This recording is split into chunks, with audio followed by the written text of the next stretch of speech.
Hello दोस्तों, flat wisely में आप सभी का स्वागत है। आज हम करेंगे इन्वायरमेंटल स्टडीज़ के प्रैक्टिस क्वेश्चन, क्योंकि सीटेट बहुत जल्दी अब आने वाला है। 16 दिसंबर से 15 जनवरी तक कभी भी हो सकता है, तो इस वजह से अभी हम पेडागोजी की प्रैक्टिस करने का टाइम नहीं है। पूरा पूरा टॉपिक्स कवर अप करने का। इसलिए हम क्वेश्चंस की प्रैक्टिस करेंगे। हम टोटल 100 क्वेश्चंस करेंगे आज। लास्ट तक बने रहना, तुम्हारी खुद की प्रैक्टिस हो जाएगी। तुमने और यूट्यूब चैनल से या अपने बुक्स वगैरह से तैयारी की होगी, तो होपफुली तुम्हें भी बहुत फुल हेल्पफुल रहेगा। तो ये क्वेश्चंस करो, तो डेफिनेटली तुम 30 on 30 लाने के काबिल हो अपने एग्ज़ाम्स में। Let's start. हमारा आज का फर्स्ट क्वेश्चन है, environmental studies are very important for. तो हमारे पास ऑप्शंस हैं, getting clean drinking water, hygienic living conditions, clean and fresh air, या फिर all of the above. Environmental studies क्यों इंपॉर्टेंट है, तो आपके अकॉर्डिंग क्या आंसर होना चाहिए, सोचिए। आपके पास 3 सेकेंड्स का टाइम है। आपका करेक्ट आंसर है all of the above, because environmental studies सभी चीज़ों के लिए इंपॉर्टेंट है। जितने भी ऑप्शंस हैं, हमें क्लीन ड्रिंकिंग वाटर चाहिए, क्योंकि पीने के लिए तो हमें साफ़ पानी चाहिए, सो डेट हम लोग हेल्दी रहें।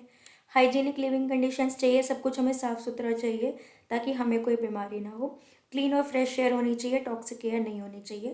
तो डैट्स वाई एनवायरमेंटल स्टडीज़ इन तीनों के लिए इंपॉर्टेंट है, इसलिए हमारा डी पार्ट करेक्ट होगा।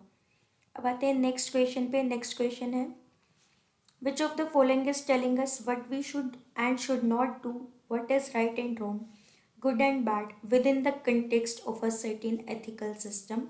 तो हमारे पास ऑप्शंस हैं, philosophical ethics, normative ethics, descriptive ethics, या फिर नन ऑफ द अबव। तो सोचिए, आपके पास 3 सेकेंड्स का टाइम है, क्या आंसर होगा। आपका करेक्ट आंसर है यहाँ पे B part, normative ethics. Normative ethics वो होते हैं जो कि हमें बताते हैं कि मोरली राइट क्या है या फिर रॉन्ग क्या है। मतलब अगर हम ईवीएस में बात करें, इन्वायरमेंटल स्टडीज़ में, तो नॉर्मेटिव एथिक्स कहेंगे जब हमें बताया जाता है, मोरल वैल्यूज सिखाई जाती है, हमें बताया जाता है सही क्या है गलत क्या है। तो इसलिए यहाँ पे अगर हम सर्टेन एथिकल सिस्टम की बात करें जो कि हमें बताते हैं राइट या रॉन्ग क्या है, गुड या बैड क्या है, तो वो हमारे नॉर्मेटिव एथिक्स है। तो डैट्स वाई आपका सेकंड क्वेश्चन का आंसर होगा बी पार्ट, नॉर्मेटिव एथिक्स। अब आते हैं हम थर्ड क्वेश्चन पे, जो कि है the different levels of environmental and conservation awareness are. Different levels environment और कंजर्वेशन अवेयरनेस के क्या क्या हैं। तो हमारे पास ऑप्शंस हैं, pollution and environmental degradation, consumption over population, sustainable earth, या फिर ऑल ऑफ द अबव। तो आपके पास 3 सेकेंड्स है, सोचिए आंसर क्या होगा। यहाँ पे हमारा करेक्ट आंसर है all of the above D part, because जो डिफरेंट लेवल्स है एनवायरनमेंट और कंजर्वेशन अवेयरनेस को लेके हमें लोगों तक बताना है कि ओवर पॉपुलेशन नहीं होनी चाहिए, पोल्यूशन डिग्रेड होना चाहिए, पोल्यूशन नहीं करना चाहिए हमें, इन्वायरमेंट डिग्रेड होता है हमारा। तो हमें ये सब अवेयरनेस फैलानी है लोगों में इन्वायरमेंट को लेके, एंड उसको हम कंजर्व कैसे कर सकते हैं, अपने इन्वायरमेंट को अच्छा कैसे बना सकते हैं, सस्टेनेबल अर्थ कैसे बना सकते हैं, अपना इन्वायरमेंट सस्टेनेबल कैसे बनाएंगे, ग्रीन कैसे बनाएंगे, पॉल्यूटेड ना रहे, इको फ्रेंडली इन्वायरमेंट बेसिकली हम कैसे बनाएंगे। तो ये वो डिफरेंट लेवल से कंजर्वेशन अवेयरनेस के, तो इसलिए आपका आंसर होगा ऑल ऑफ द अबव। अब आते हैं नेक्स्ट क्वेश्चन पे, question number 4, which of the following is still a very important source of energy for millions of Indians living in villages. अभी भी कौन सा इंपॉर्टेंट सोर्स है एनर्जी का, करोड़ों या फिर मिलियंस ऑफ इंडियंस में जो कि विलेजेस में रह रहे हैं इंडिया के पीपल, तो उनके लिए इंपॉर्टेंट सोर्स क्या है एनर्जी का। हमारे पास ऑप्शंस है, A part oil, B part coal, C part fossil fuels, D part fuel food. आपके पास 3 सेकेंड्स का टाइम है, सोचिए आंसर क्या होगा। यहाँ पे आपका करेक्ट आंसर है फ्यूल वुड, बिकॉज अभी भी बहुत से विलेजेस में प्रॉपर गैसेस वगैरह का यूज़ नहीं हो रहा है, अभी भी चूल्हे पे काम होता है, तो वहाँ पे वो लकड़ियों को जलाते हैं या फिर उपलों को जलाते हैं, लेकिन यहाँ पे हमें उपले नहीं दिया हुआ था, इसलिए हमने यहाँ पे फ्यूल वुड करेक्ट होगा हमारा आंसर। अब आते हैं नेक्स्ट क्वेश्चन पे, क्वेश्चन नंबर 5, जो कि है the characteristics of a community is और आर। एक कम्युनिटी की क्या क्या करेक्टरिस्टिक्स होती हैं। तो हमारे पास ऑप्शन है, डाइवर्सिटी, पीरियोडिसिटी, डोमिनेंस, या फिर ऑल ऑफ दीज। आपके पास 3 सेकेंड्स है, बताइए आंसर क्या होगा। यहाँ पे आपका करेक्ट आंसर है ऑल ऑफ दिस, बिकॉज एक कम्युनिटी के अंदर जो उसकी करेक्टरिस्टिक्स होनी चाहिए वो ये होनी चाहिए कि वो वाइड होनी चाहिए, उसमें वैरायटीज़ अलग अलग होनी चाहिए, एक पीरियोडिसिटी बनी रहनी चाहिए, जैसे कि कम्युनिटी के कुछ रूल्स हैं कि आप लोग वोट डाल सकते हैं आफ्टर 18, तो वो क्या है, पीरियोडिक चल रहा है कि जब आप 18 के हो जाओगे तो आपको वोट डालना है। डोमिनेंस यानी कि कम्युनिटी का उस पर एक अपनी पावर होनी चाहिए, कंट्रोल होना चाहिए। तो ये सब मेन करेक्टरिस्टिक्स है कम्युनिटी के, तो इसलिए आपका यहाँ पे आंसर होगा ऑल ऑफ दीज। नेक्स्ट आते हैं क्वेश्चन नंबर 6 पे। सो क्वेश्चन नंबर 6 कहता है the criteria for the selection of species under ex situ conservation is और आर। तो हमारे पास ऑप्शंस हैं, हमें क्राइटेरिया बताना है कि हम स्पीशीज को कैसे सिलेक्ट करते हैं कि उन्हें एक्स सीटू कंजर्वेशन में डालना है या फिर इन सीटू में। तो यहाँ पे हम एक्स सीटू के लिए बात करें तो लेट्स सी द ऑप्शंस।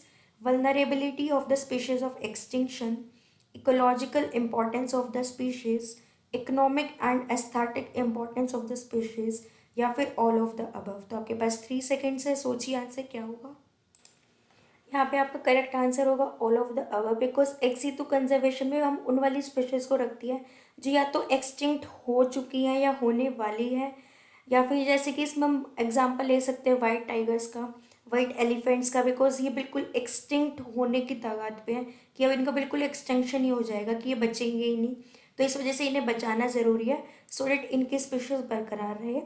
तो एक्सीटू कंजर्वेशन में जो क्राइटेरिया है सिलेक्शन का वो ये है कि जो स्पीशीज एक्सटिंक्शन की तादाद पे है वो होने चाहिए, इकोलॉजिकल इम्पोर्टेंस होनी चाहिए उन स्पीशीज़ की, हमारे मतलब एक इन्वायरमेंट के बैलेंस को बनाने के लिए इम्पॉर्टेंट होनी चाहिए, एक काइंड ऑफ फूड चेन की अगर हम बात करें, इकोनॉमिक और एस्थेटिक इंपॉर्टेंस होनी चाहिए उन स्पीशीज़ की।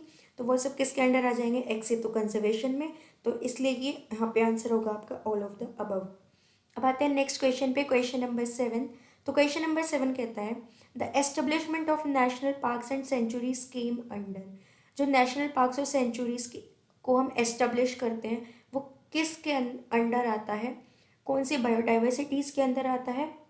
तो हमारे पास ऑप्शंस हैं in situ conservation of biodiversity, ex situ conservation of biodiversity, natural development plan of biodiversity, या फिर ऑल ऑफ द अबव। तो सोचिए क्या आंसर होगा। तो यहाँ पे आंसर होगा आपका A part, in situ conservation of biodiversity. हम लोग नेशनल पार्क्स और सेंचुरीज को इसलिए एस्टेब्लिश करते हैं सो डेट जो स्पीशीज़ हैं उनको एक प्रॉपर रहने की जगह मिल जाए।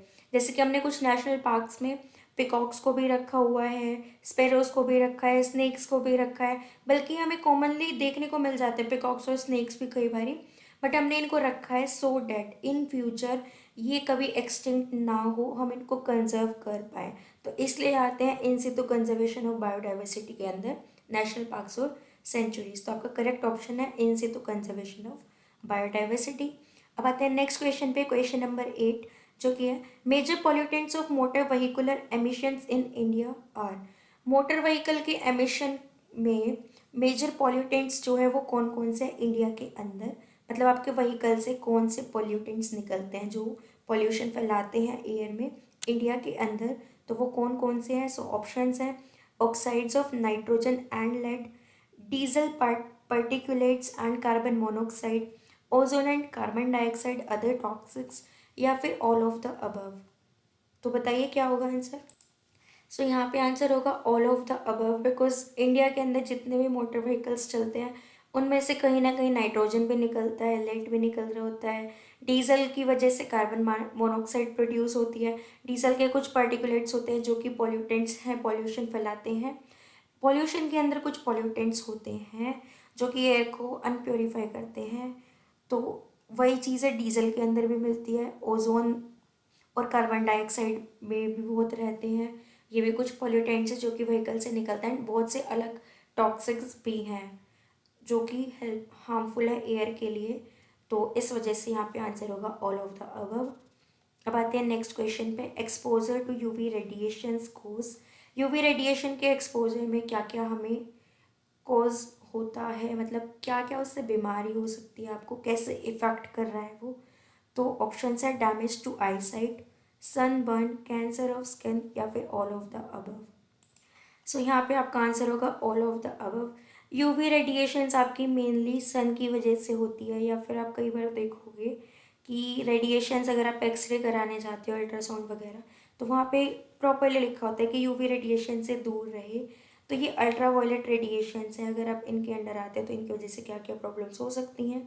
तो यहाँ पे विलियमसन की बात कर रहे हैं तो डेफिनेटली आपको आई साइट में प्रॉब्लम आती है, सन बर्न हो जाता है, स्किन बर्न होती है आपको, एंड स्किन का कैंसर भी हो जाता है बहुत लोगों को जिनकी स्किन सेंसिटिव है, उनको ये सारी प्रॉब्लम्स मेनली आ जाती है अगर वो सूरज में ज़्यादा निकलते हैं तो डैट्स वाई यहाँ पे आपका ऑल ऑफ द अबव होगा आंसर।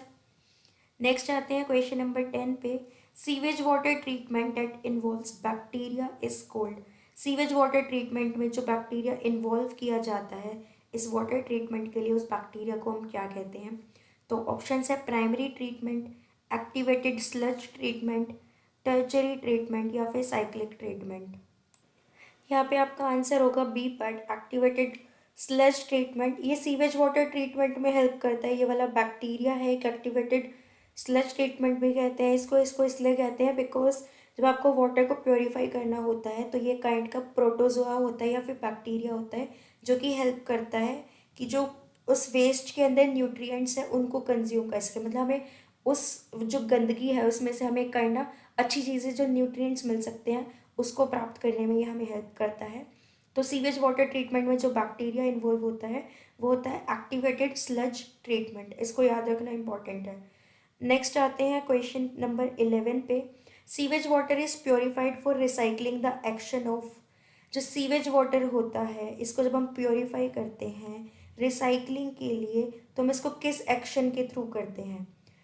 मतलब सीवेज वाटर को हम प्योरीफाई कर रहे होते हैं, क्यों करते हैं? ताकि हम उसको रिसाइकल कर सके, मतलब एक काइंड ऑफ वाटर तो हम ऑलरेडी यूज़ कर चुके हैं ना, बट हम उसको रीयूज़ करना चाहते हैं तो उसको रीयूज़ करने के लिए हम उसको प्योरीफाई करते हैं। एंड जब हम उसको प्योरीफाई करते हैं तो उस एक्शन को हम क्या कहते हैं, या वो एक्शन किसके थ्रू किया जाता है? तो ऑप्शंस हैं light, micro organisms, Eichhornia, aquatic plants या फिर फिशेस। तो बताइए क्या आंसर होगा? सो यहाँ पे आपका आंसर होगा माइक्रो ऑर्गेनिजम्स। जैसे कि अभी हमने ऊपर बात की है जो बैक्टीरिया है एक्टिवेटेड स्लज ट्रीटमेंट, ये काइंड ऑफ प्रोटोजोआ या बैक्टीरिया है। तो ये जो बैक्टीरिया है ये कैसे बना है? इसमें भी तो माइक्रो ऑर्गेनिजम्स ही हैं। तो नेक्स्ट क्वेश्चन को भी समझ लो कि जो सीवेज वाटर को प्योरीफाई कर रहे हैं, जो कि यहाँ पे भी ये बैक्टीरिया यही काम कर रहा है, प्योरीफाई करता है। तो यहाँ पे अगर प्योरीफाई हो रहा है तो वो किसके थ्रू हो रहा है? तो यहाँ पे आएगा माइक्रो ऑर्गेनिजम्स। इस ट्रीटमेंट के अंदर भी कुछ माइक्रो ऑर्गेनिजम्स होते हैं जिन्हें हम बैक्टीरिया कहते हैं या फिर प्रोटोजोआस कहते हैं। तो आपका करेक्ट आंसर होगा 11th का माइक्रो ऑर्गेनिजम्स। सीवेज वाटर में माइक्रो ऑर्गेनिजम्स, कुछ माइक्रो ऑर्गेनिजम्स उनके प्रॉपर कुछ नाम हैं, तो हम उसका एक नाम तो यहीं पे मिल गया एक्टिवेटेड स्लज ट्रीटमेंट। इनका यूज़ किया जाता है ताकि हम प्योरीफाई कर सके सीवेज वाटर को। अब आते हैं क्वेश्चन नंबर 12 पे। तो क्वेश्चन नंबर 12 कहता है most important causative pollutant in soil is. सबसे इम्पॉर्टेंट पॉल्यूटेंट कौन सा है सॉइल के अंदर जो कि सबसे ज़्यादा हेल्पफुल या कुछ ना कुछ कोज करता है, कुछ ना कुछ इफेक्ट देता है सॉइल में? तो ऐसा वो कौन सा पॉल्यूटेंट है जो कि सॉइल को बर्बाद कर रहा होता है काइंड ऑफ? तो हमारे पास ऑप्शन है plastic, glass junk, iron junk या फिर डिटर्जेंट्स। सो आपके अकॉर्डिंग क्या आंसर होगा बताइए? सो यहाँ पे आपका आंसर है डिटर्जेंट्स। डिटर्जेंट्स है सबसे मोस्ट इंपॉर्टेंट पॉजिटिव पॉल्यूटेंट है ये सॉइल के अंदर। अब आते हैं नेक्स्ट क्वेश्चन पे, question number 13। Green vitriol is, green vitriol किसे कहते हैं? Leaded petrol, unleaded petrol, gasohol या फिर लो सल्फर डीजल। बताइए ग्रीन पेट्रोल हम किसे कहते हैं? ग्रीन पेट्रोल हम कहते हैं अनलेडेड पेट्रोल को, बिकॉज बाकी जितने भी पेट्रोल्स हैं या फिर कुछ ना कुछ गैसेज है, डीजल्स हैं, इन सब में कहीं ना कहीं लेड की मिलावट होती है। लेकिन सिर्फ एक ग्रीन पेट्रोल ऐसा है जिसको हम अनलेडेड पेट्रोल कहते हैं क्योंकि इसमें लेड नहीं मिला हुआ होता। अब आते हैं नेक्स्ट क्वेश्चन पे, question number 14। Photochemical smoke related to air pollution is related to. जो फोटोकेमिकल स्मोक होता है ये एयर पोल्यूशन से कैसे रिलेटेड है? तो बताइए जब ये स्मोक होता है इसके अंदर क्या क्या मतलब क्या क्या पॉल्यूटेंट्स होते हैं जिसकी वजह से एयर पोल्यूशन होता है? तो हमारे पास ऑप्शंस हैं oxides of sulphur, oxides of nitrogen, oxides of oxygen या फिर ऑक्साइड्स ऑफ कार्बन। आपके अकॉर्डिंग क्या आंसर होगा? So the answer is oxides of nitrogen. Photochemical जो स्मोक होता है इसके अंदर नाइट्रोजन के कुछ ऑक्साइड्स मिले हुए होते हैं जिसकी वजह से एयर पॉल्यूटेड हो जाती है, तो इसलिए यहाँ पे आंसर होगा आपका B part, oxides of nitrogen. अब आते हैं नेक्स्ट क्वेश्चन पे, question number 15। Which is the major source of harmful radiations in the house. हाँ हाँ, एक घर के अंदर जो हार्मफुल रेडिएशंस निकलती है उसका सबसे मेन सोर्स क्या हो सकता है? सो ऑप्शन है tube light, colour TV, oven या फिर हीटर। सो आपका करेक्ट आंसर है ए पार्ट, ट्यूब लाइट। आपने देखा होगा सबके घरों में ट्यूब लाइट्स होती हैं या फिर बल्ब्स होते हैं, तो उसमें से क्लोरोफ्लोरोकार्बन निकलती है, तो वो भी हार्मफुल है, वो हार्मफुल रेडिएशंस है उसके अंदर। तो इसलिए यहाँ पे ट्यूब लाइट था, इसलिए हमने डायरेक्ट ट्यूब लाइट पे क्लिक किया है, बिकॉज ट्यूब लाइट भी हमें वही कुछ ना कुछ हार्मफुल रेडिएशंस दे रही है, क्लोरोफ्लोरोकार्बन आप कह सकते हो, एक नाम हो गया ये इन रेडिएशन में जो गैस मिली हुई होती है, तो वो है हार्मफुल है, हमारे घर के अंदर ये मौजूद होता है। तो ट्यूबलाइट मेजर सोर्स है हार्मफुल रेडिएशंस का घर के अंदर। News print making tree of India is, जो कि एक ये ऐसा कौन सा ट्री है जो कि इंडिया में पाया जाता है एंड हेल्प करता है न्यूज़ को छापने के लिए, मतलब बेसिकली आप कह सकते हो इंक प्रोड्यूस करने के लिए। तो हमारे पास ऑप्शंस हैं बॉसवेलिया, सलाई कहते हैं इसको, यूकेलिप्टस, डिओसी पायरस, तेंदू, अबाइस फिर। तो बताइए कौन सा ट्री है ये? ये ट्री का नाम है बॉसवेलिया, इसको हम सलाइवे कहते हैं, जो कि हेल्प करता है न्यूज़ प्रिंट के लिए, यानी कि इंक प्रोड्यूस करने के लिए जिससे कि न्यूज़पेपर छपते हैं। तो ये एक ट्री का नाम है जो कि इंडिया में यूज़ होता है किसके लिए? न्यूज़पेपर को छापने के लिए। नेक्स्ट आता है poor man's timber is, poor man's timber हम किसको कहते हैं? ऑप्शन है पाइन्स, बैम्बूज, फिर्स या फिर जुनिपर्स। आपका करेक्ट आंसर है B part, bamboos. And bamboos को असम में भी यूज़ किया जाता है, तो ये चीज़ याद रखना कि पुअर मैन टिम्बर किसको कहते हैं? बैम्बूज को। एंड बैम्बूज को हम असम में भी यूज़ करते हैं हाउसेज या बोट्स वगैरह बनाने के लिए। नेक्स्ट आता है question number 18, which is the largest bird ever known that is extinct now? Extinct now, ऐसा अभी तक का लार्जेस्ट बर्ड कौन सा है जो कि अब एक्सटिंक्ट हो चुका है, अब वो बिल्कुल नहीं दिखता, ख़त्म हो चुका है, लेकिन वो सबसे बड़ा बर्ड था, कभी बड़ा सबसे बड़ा बर्ड कहा गया था उसे, लेकिन अब वो पाया नहीं जाता, बिल्कुल भी नहीं है, एक्सटिंक्ट हो चुका है कम्प्लीटली। सो हमारे पास ऑप्शंस हैं great Indian bustard, California condor, aepyornis या फिर कैसोवरी। तो बताइए क्या है आंसर? यहाँ पे करेक्ट आंसर है एफोरेंस। एफोरेंस एक लार्जेस्ट बर्ड हुआ करता था जो कि अब एक्सटिंक्ट हो चुका है, जिसको कि हम कभी जानते थे या हम आम देख पाते थे, लेकिन अब वो बिल्कुल नहीं दिखता। अब पॉन्ड और लेक इज, एक लेक या फिर एक छोटा सा तालाब हम किसको कहते हैं, या फिर वो क्या होता है? A biome, a natural ecosystem, an artificial ecosystem, a community of plants and animals only. तो बताइए क्या है आंसर? ये एक नेचुरल इकोसिस्टम का पार्ट है, ये मतलब ये नेचुरली बनी हुई होती हैं लेक्स वगैरह या पोन्स हम कह सकते हैं, जिसको आम भाषा में अगर विलेज की भाषा बोले तो हम कई बार जोड़ भी कह देते हैं। तो ये नेचुरल इकोसिस्टम का ही पार्ट है, ये नेचुरली बन जाते हैं, ठीक है। तो इसके आसपास तुम प्लांट्स वगैरह उगा देते हो, तो इसमें बहुत ज़्यादा पानी का एक बहुत बड़ा सा तालाब होता है, या हम उनको छोटी मोटी लेक्स भी कह सकते हैं एक पॉन्ड को। तो इसलिए ये एक नेचुरल इकोसिस्टम का पार्ट है। अब आते हैं नेक्स्ट क्वेश्चन पे, question number 20, primary consumers in detritus food chain are, primary consumer कौन से हैं डिट्रिटस फूड चेन के अंदर? तो ऑप्शंस है हार्बीवोर्स, बैक्टीरिया या फंजाई, इंसेक्ट लार्वा, निमाटोड्स या फिर ऑल ऑफ द अबव। तो बताइए क्या है? तो पहले तो हम इसका आंसर बता दो है बैक्टीरिया और फंजाई। तो ये जो डिट्रिटस फूड चेन होती है, इसको हम कहते हैं, ये ना एक चेन स्टार्ट होती है जो कि डेड ऑर्गेनिक मटेरियल से स्टार्ट होती है, और इसको माइक्रो ऑर्गेनिजम्स डिकम्पोज करते हैं। तो जो इसके सबसे पहले कंज्यूमर्स होते हैं इस फूड चेन के, वो होते हैं बैक्टीरिया या फंजाई। मतलब ये जनरली जो मर जाते हैं चीज़ें या जो हम दफना देते हैं, तो उस पर जो बैक्टीरिया या माइक्रो ऑर्गेनिजम्स वगैरह होते हैं, तो वो होते हैं प्राइमरी कंज्यूमर्स, एंड वो बन जाती है फिर एक डिट्रिटस फूड चेन। मतलब ये डेड ऑर्गेनिक मटेरियल पे ही पाते हैं। तो प्राइमरी कंज्यूमर्स हैं बैक्टीरिया और फंजाई किसके? डिट्रिटस फूड चेन के। और डिट्रिटस फूड चेन क्या है?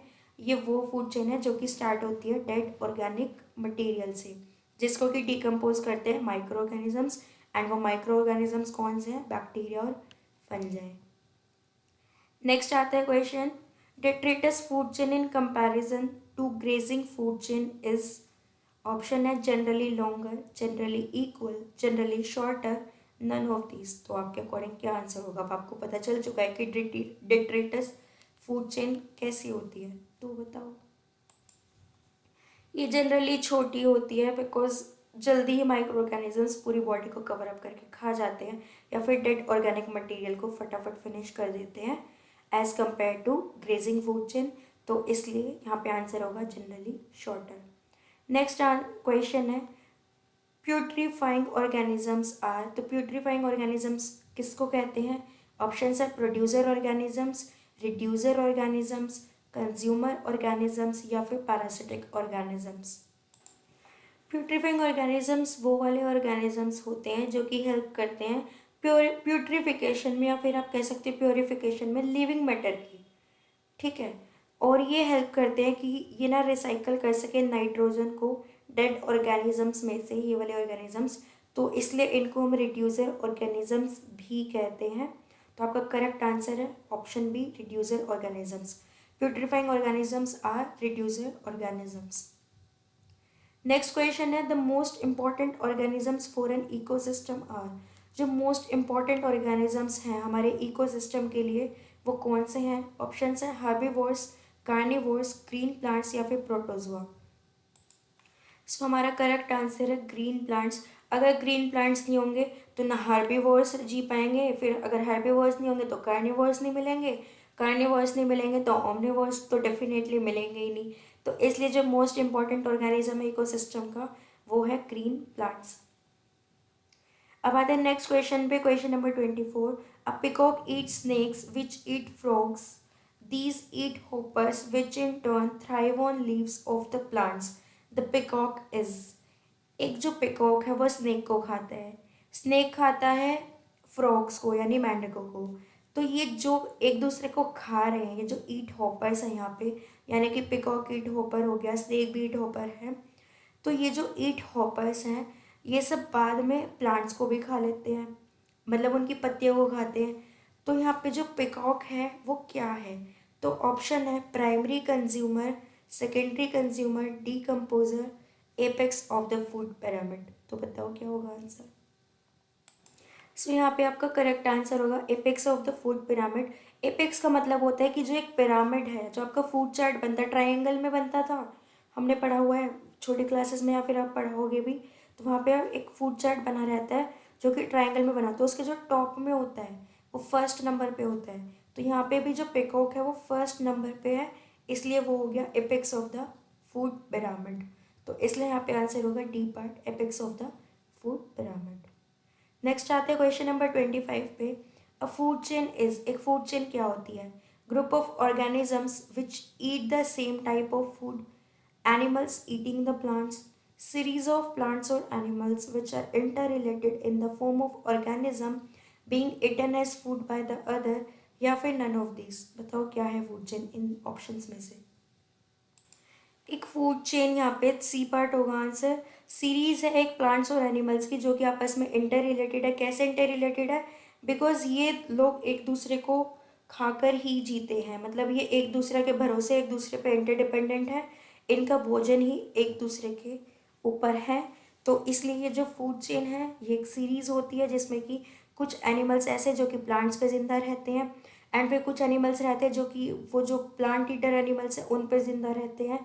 तो इस वजह से ये पूरी फूड चेन ऐसे चलती रहती है। तो यहाँ पे आपका होगा ऑप्शन सी करेक्ट। नेक्स्ट आता है क्वेश्चन नंबर 26।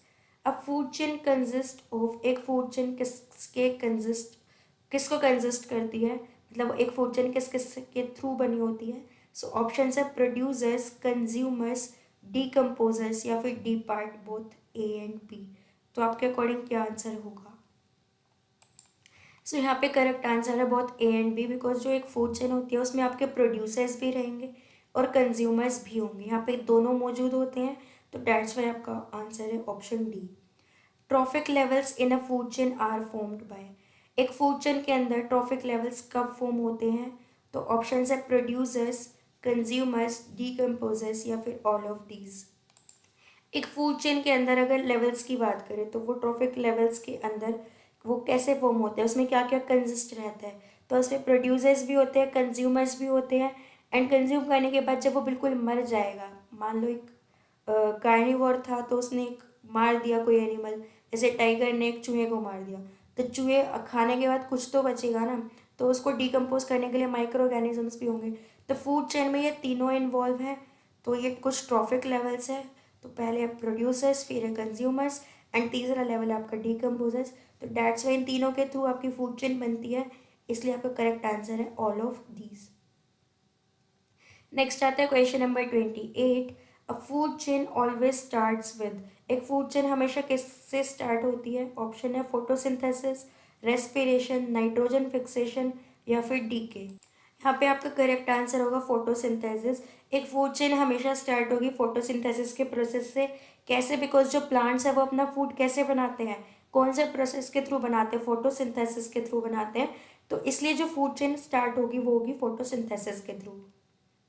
प्राइमरी कंज्यूमर्स है, प्राइमरी कंज्यूमर्स कौन से हैं? तो ऑप्शन है ग्रीन प्लांट्स, हार्बीवोर्स, कार्निवोर्स या फिर D part all of the above.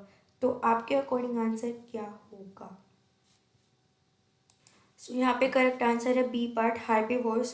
Because जो हार्बीवोर्स होते हैं वही सबसे पहले प्लांट्स को खाएंगे, तो वो होंगे प्राइमरी कंज्यूमर्स। बिकॉज सबसे पहले किसने कंज्यूम किया? हार्बीवोर्स ने कंज्यूम किया। तो डैट्स वाई आपका 29th क्वेश्चन का होगा B part answer. Primary consumers हैं आपके हार्बीवोर्स। नेक्स्ट आते हैं question number 30। Which of the food chain directly depends on solar radiations. Food chain में कौन सी चीज़ें सबसे ज़्यादा डायरेक्टली डिपेंड करती है सोलर रेडिएशंस पे? तो आपके पास ऑप्शंस हैं प्रेडेटर, ग्रेजिंग, डिट्रेटस या फिर नन ऑफ दीज। इनमें से कौन सा सबसे पहले डायरेक्टली डिपेंडेंट है सोलर रेडिएशन पे? यहाँ पे आपका करेक्ट आंसर होगा ग्रेजिंग। बिकॉज जो ग्रेजिंग फूड चेन है वो डायरेक्टली डिपेंड करती है सोलर रेडिएशंस पे। तो ग्रेजिंग फूड चेन के अंदर आपके जनरली आती है स्मॉल फिशेस या फिर लार्ज फिशेस। या अगर ग्रास की बात करें तो अगर ग्रास की ग्रेजिंग की बात करें, क्योंकि ग्रेज कर रहे हैं यानी कि आप कुछ ना कुछ चबा के खा रहे हो, तो अगर ग्रास की बात करें तो यहाँ पे रैबिट आ जाएगा। तो लेकिन यहाँ पे मेनली बात हो रही है कि सोलर रेडिएशन से कौन डायरेक्टली डिपेंड करते हैं, तो वो है ग्रेजिंग। तो ग्रेजिंग में आपकी फिशेज आ जाएंगी या फिर लार्ज फिशेज आ जाएंगी, या रैबिट हो सकता है, फॉक्स हो सकता है, डियर हो सकता है। तो ये सब डायरेक्टली डिपेंड करते हैं सोलर रेडिएशंस पे। तो ये चीज़ याद रखना। नेक्स्ट आता है question number 31। Producers in any grazing food chain. जो प्रोड्यूसर होते हैं किसी भी ग्रेजिंग फूड चेन में, तो फिर वो कौन से होंगे? ऑप्शन है feed the herbivores, feed the carnivores, clean the atmosphere या फिर कैप्चर सोलर एनर्जी। सो यहाँ पे आपका करेक्ट आंसर होगा कैप्चर सोलर एनर्जी। अभी हमने ऊपर देखा कि कौन sea food chain directly depend करती है सोलर रेडिएशंस पे, तो वो कौन सी है? Grazing food chain. अभी यहाँ पे ये दूसरा इसको क्वेश्चन चेंज करके पूछा गया है कि जो प्रोड्यूसर्स हैं किसी भी ग्रेजिंग फूड चेन के, वो किसको कैप्चर करते हैं? सोलर एनर्जी को, यानी कि वो सोलर रेडिएशंस को कैप्चर कर रहे हैं। तो ये सोलर एनर्जी हमें किससे मिल रही है? सन से ही तो मिल रही है। तो यहाँ पे जो ग्रेजिंग फूड चेन है ये सोलर एनर्जी को कैप्चर करते हैं, तो इसलिए आपका यहाँ पे होगा option D answer. Next question number 32। Food web is constituted by. जो फूड वेब है इसको कॉन्स्टिट्यूट कैसे किया जाता है, या ये किसके थ्रू कॉन्स्टिट्यूट हो रही है? तो ऑप्शंस है various interlinked food chains in a community, relationship between animals and plants, relationship between organisms and their environment, relationship between animals, plants and microbes. तो बताइए क्या होगा आंसर? सो यहाँ पे आपका आंसर होगा option A, various interlinked food chains in a community. क्योंकि जो फूड वेब है, तो यहाँ पे कम्युनिटी के अंदर जितने भी फूड चेन्स हैं वो एक दूसरे पर डिपेंडेंट हैं। अब अगर आप लोग वेजिटेरियन हो तो आप लोग प्लांट्स पे तो डिपेंडेंट हो, वेजिटेबल्स जो खा रहे हो वो प्लांट्स ही तो हैं। तो डैट मीन्स कि आप डिपेंडेंट हो। जब आप लोगों की डेथ हो जाएगी या जो एनिमल्स मर जाते हैं, तो उनको क्या कौन खाते हैं? माइक्रो ऑर्गेनिजम्स खाते हैं, या कुछ एनिमल्स या फिर कुछ बर्ड्स ऐसे भी होते हैं जो कि सिर्फ डेड चीज़ों को ही खाते हैं, डेड एनिमल्स को ही खाते हैं। तो इसलिए जो फूड वेब है ये पूरी अलग अलग डिफरेंट इंटरलिंक्ड फूड चेन्स की कम्युनिटी पे डिपेंड करती है। बिकॉज एक कम्युनिटी क्या होती है? एक सोसाइटी होती है। तो यहाँ पे जो ये फूड वेब की बात करें तो इसमें पूरे वर्ल्ड में जितनी, पूरे वर्ल्ड को एक कम्युनिटी माना जा रहा है। पूरे वर्ल्ड के अंदर जितने भी फूड चेन्स हैं वो आपस में इंटरलिंक कहीं ना कहीं करती है। तो इसलिए यहाँ पे आपका आंसर होगा option A, food web is constituted by various interlinked food chains in a community. Next आता है question number 33। The typical feature of tourism is that. Tourism का जो सबसे टिपिकल फीचर है वो क्या है, नीचे दिए गए ऑप्शन में से। सो हमारे पास ऑप्शंस हैं। The tourist spot is neat, clean and attractive. Tourists have to pay lot of money to visit various tourist spot. The tour operator helps its consume customers. Tourists have to be physically transported to tourist spots. तो आपके according typical feature क्या है यहाँ पे? सो यहाँ पे option D correct है, because tourist spot कौन से होंगे जहाँ पे कि जनरली लोग घूमने जाते हैं, अलग अलग कंट्रीज से या स्टेट से लोग आ रहे हैं किसी चीज़ को देखने। तो वहाँ पे जो सबसे पर्टिकुलर फीचर होगा या करेक्टरिस्टिक होगी वो क्या होगी कि जो लोग गए हैं वो फिजिकली वहाँ पे प्रेजेंट हैं, वो अपना ट्रांसपोर्टेशन यूज़ करके वहाँ पे फिजिकली प्रेजेंट हुए उस चीज़ को देखने के लिए। तो इसलिए यहाँ पे जो टिपिकल फीचर है टूरिज्म का वो है option D, tourist have to be physically transported to tourist spots. Next हमारा क्वेश्चन है question number 34। Which one of the following is not a part in infrastructure of tourism? नीचे दिए गए option में से कौन सा पार्ट नहीं है टूरिज्म के इंफ्रास्ट्रक्चर का? तो ऑप्शन है नेचुरल स्पॉट्स, सराइज, रोप वेज या फिर गवर्नमेंट ओन्ड फैक्ट्रीज। तो आपके अकॉर्डिंग आंसर क्या है? सो यहाँ पे हमारा आंसर होगा option D, government on factories. Because जो टूरिज्म में जिस फैक्ट्रीज है वहाँ पे कोई घूमने थोड़ी जाएगा जनरली। अगर फैक्ट्री में कोई जा भी रहा है तो अपना सामान लेने जाएगा। तो ये टूरिज्म से बिल्कुल भी, इस टूरिज्म के अंदर गवर्नमेंट ओन फैक्ट्रीज तो बिल्कुल भी नहीं आएगी। एंड बाकी सारे कुछ नेचुरल स्पॉट्स हो गए, वहाँ पे आप घूमने चले गए, कुछ सराइज हो गए, रिवर्स हो गई, तो वहाँ पे आप घूमने चले गए, रॉक फेस पे आप घूमने चले गए। तो ये सब तो पार्ट है टूरिज्म का, बट गवर्नमेंट ओन फैक्ट्रीज नहीं है इंफ्रास्ट्रक्चर या कोई भी पार्ट टूरिज्म का। तो इसलिए ऑप्शन डी रॉन्ग है। एंड यहाँ पे पूछा था कि कौन सा पार्ट नहीं है, तो इसलिए आपका यहाँ पे ऑप्शन डी करेक्ट होगा। नेक्स्ट आते हैं क्वेश्चन नंबर 35 पे। तो क्वेश्चन नंबर 35 है which one of the following has emerged as a new tourist destination of South Asia during the last decade? इनमें से कौन सा ऐसा है जो कि न्यू टूरिस्ट डेस्टिनेशन बनी है साउथ एशिया के अंदर लास्ट 10 ईयर्स के अंदर? टिकट मतलब 10 ईयर्स। तो ऑप्शन है शिमला, ऊटी, मॉरिशियस या फिर बारबाडोस। तो बताइए क्या होगा आंसर? सो यहाँ पे हमारा करेक्ट आंसर होगा मॉरिशियस। मॉरिशियस अभी लास्ट 10 ईयर्स के अंदर साउथ एशिया के अंदर ये न्यू टूरिस्ट डेस्टिनेशन बनी है। तो ये आपका जीके का भी क्वेश्चन है, ईवीएस में भी क्वेश्चन आएगा ही आएगा, तो ये इम्पॉर्टेंट है। तो याद रखो कि मॉरिशियस एक न्यू टूरिस्ट डेस्टिनेशन बनी है साउथ एशिया के अंदर लास्ट 10 ईयर्स में। अब आते हैं नेक्स्ट क्वेश्चन पे, question number 36। In order to earn foreign exchange a country should concentrate on?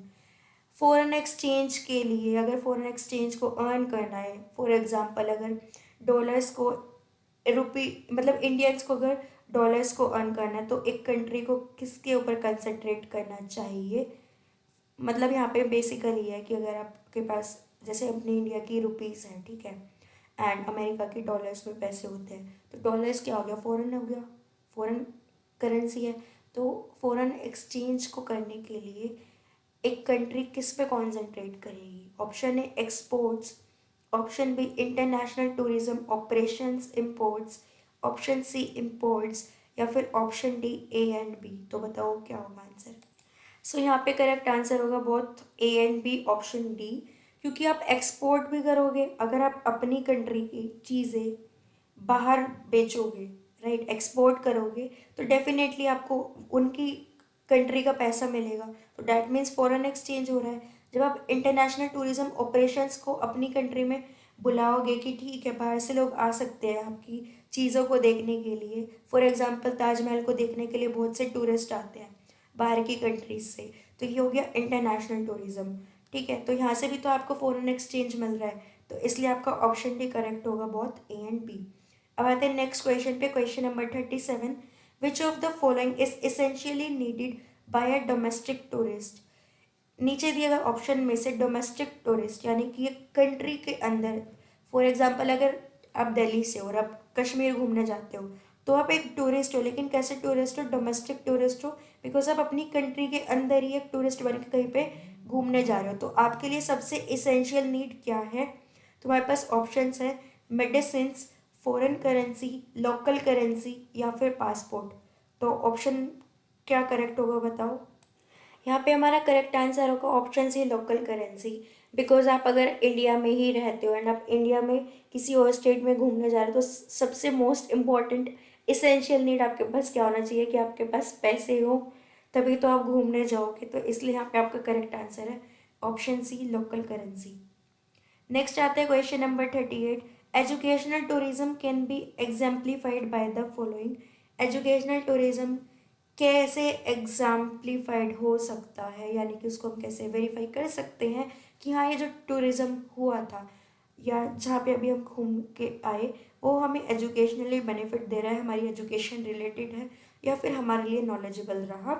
तो हमारे पास ऑप्शंस हैं। The tourist start studying in the Oxford University, the tourist learns the art of making and serving tea in Japan, the tourist applies for an educational visit at the University of California, Irvine, all of these. So यहाँ पे आपका correct answer है option B, the tourist learns the art of making and serving tea in Japan.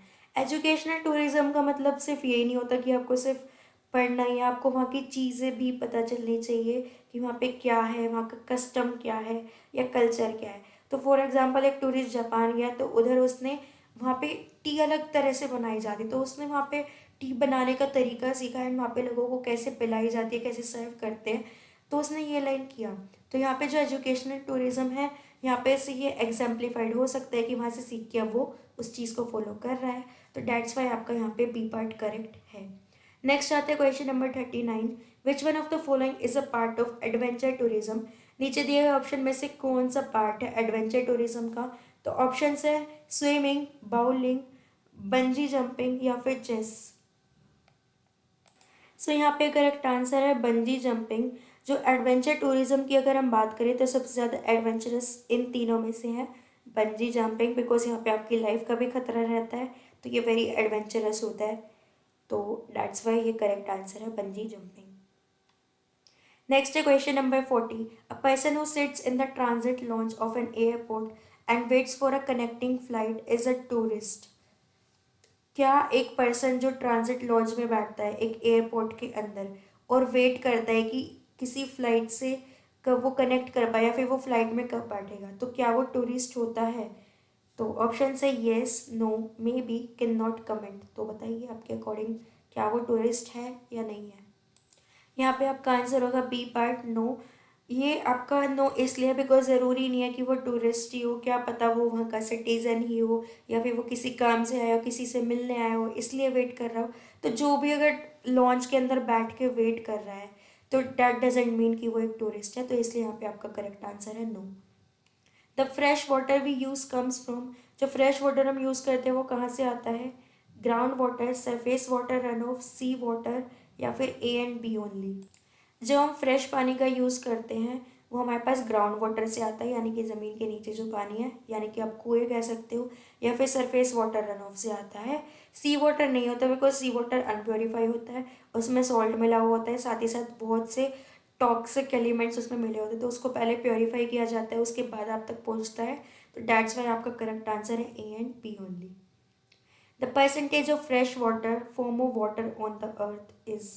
अर्थ के ऊपर जो percentage है fresh water की वो क्या है। तो 9%, 5%, 7% या फिर 3%। यहाँ पे आपकी टोटल वाटर की परसेंटेज नहीं पूछी, यहाँ पे पूछा है कि फ्रेश वाटर फॉर्म की परसेंटेज क्या है, मतलब जो वाटर है उसमें से फ्रेश वाटर की कितनी परसेंटेज है अर्थ के ऊपर। सो यहाँ पे आपका करेक्ट आंसर है 3%। अगर यहाँ पे 3 नहीं होता तो अगर 0.03 भी होता तो आपका एग्जैक्ट वो होता, लेकिन यहाँ पे 0.03 नहीं है, इसलिए हम यहाँ पे 3% पे जाएंगे कि जो फ्रेश वाटर की परसेंटेज है अर्थ पे वो है 3%। बाकी एग्जैक्ट 0.003 है या फिर शायद 0.03 है, तो इन दोनों में से ये करेक्ट है। तो देख लेना एक बार, नेट से कंफर्म कर लेना, बट यहाँ पे ऑप्शंस के अकॉर्डिंग आपका करेक्ट आंसर है ऑप्शन डी 3%। नेक्स्ट आते हैं क्वेश्चन नंबर 43 पे। The precipitation reaching the ground distribute in different ways as. Precipitation जब ग्राउंड तक पहुँचता है तो वो कैसे डिस्ट्रीब्यूट हो जाता है।